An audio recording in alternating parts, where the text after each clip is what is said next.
आप सुन रहे हैं एजी एंटरटेनमेंट की धमाकेदार प्रस्तुति। डीजे कंचन राज हाजीपुर वैशाली।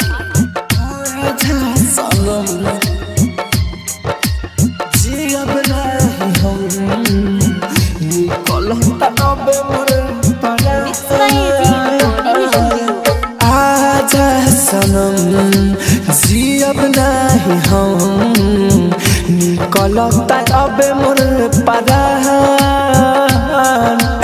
आजा सनम जियब नहीं हम निकलता अब मोर परान। देखेला हवा तपेला हवा देखेला हवा तपेला हवा कहा तेरे खडेलु सनम। आजा सनम जियब नहीं हम निकलता अब मोर परान।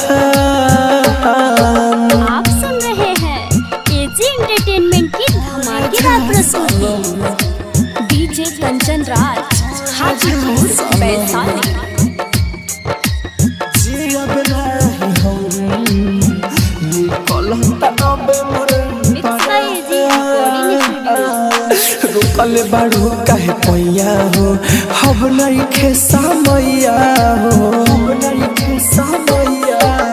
रुकल बाड़ू काहे पैया हो अब नहीं खेसा मैया हो बीच मझधार में आके फसल बाटे हमार नैया हो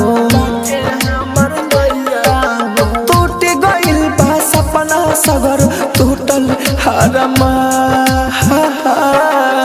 आजा सनम जियब नहीं हम निकलता अब मोर परान।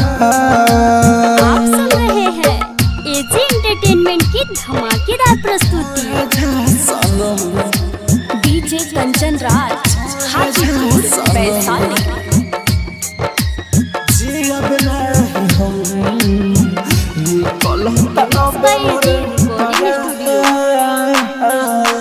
अंतिम बसैया सेवा हो त मोर देहिया हलासबा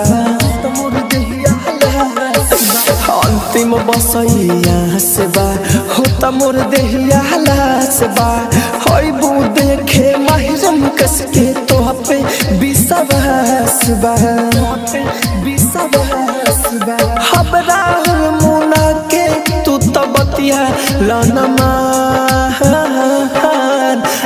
आजा सनम जियब नहीं हम हो निकलता अब मोर परान।